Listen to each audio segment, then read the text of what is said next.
สบายดีวันนี้เขาก็จะมารีวิวเครื่องจากร้าน ABC Toy เนาะ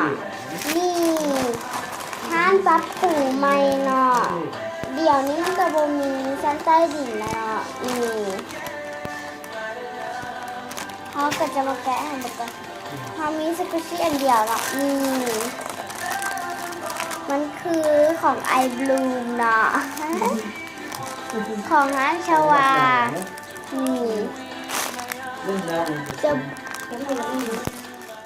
บอสโลปั่นไหนนี่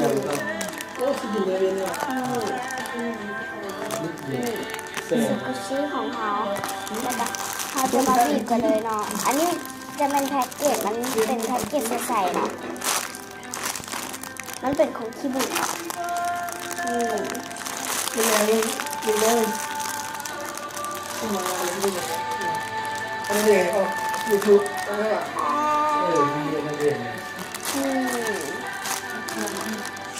อันนี้จะสโลอันนี้ให้10ต่อ10เลยเนาะอันสุดท้ายก็จะมันเขาจะมีของพิเศษมากคือท่าดาแฮนด์สปินเนอร์ฟิชเชอร์สปินเนอร์เนาะนี่เขาจะแก้ให้เบิ่งเลยเนาะเขาจะเล่นให้เบิ่งเลยข้างในก็จะเป็นแป๊บตัวนี้รอบจะเป็นเยี่ยหน่อย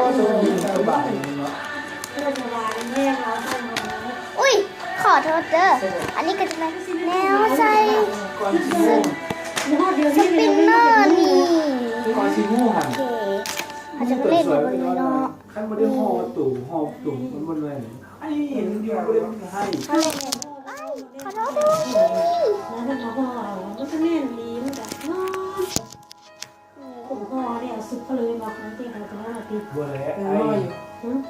หาเอามาซักอย่างนี้พวกเราไปรุ่นสุดแล้วรุ่นซุปติดเอาเลยมันอยู่ดีได้ดีมากเมื่อกี้เขาเห็นผิดเบื้องหรอขันพ่อต้องไม่พาเลยอันนี้ได้ครั้งแรกเลยว่าคุณเฮาคือผ่านอะไรก็ได้ไอ้วีทีอ่ะคิดหลายเท่าหลายจืดผ่านที่ม้วนดินหัวเราเขาสอนมันจะเป็นกลุ่มนุ่มที่ไหนนุ่มกับผู้แห่งชันอันนี้แหละเขาเห็นทั้งหลังมันก็จะยืดเดี่ยวคัดชันอันนี้หนิบอกระเบาเลยบอกดูจะกินไปแล้วแต่สินุ่มในห้องต้องเห็นอันนี้เขาเห็นผิดเบื้องเขาเห็นผิดเบื้องผู้แห่งไม่ติดฟอดถ้าเป็นฟอดถ้ามันกินมันเห็นได้เบื้องเนาะกินเกลือแล้วมันจะเป็นกูแอร์กระเพาะคือท้องบิ่งเฮโดรเป็นนะอันนี้ก็จะเป็นฟิชเชอร์สปินเนอร์เตียงเล็กน้อยเนาะทั้งหลังก็จะเป็นเตียงเล็กน้อยอันนี้บ้านเล่นจะมียังไง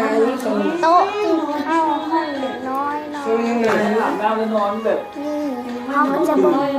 ตะกล้องเนาะตะกล้องไปเรียนพิเศษเนาะตะกล้อง2 คนมาถ่ายต่อขนาดสบายตัวถ้าใครมาคลิปนี้อย่าลืมกดไลค์ subscribe แล้วกดแชร์ให้แน่แล้วก็กดกระดิ่งให้ได้เด้อขอแข่งแล้ว2 เดือนบ๊ายบาย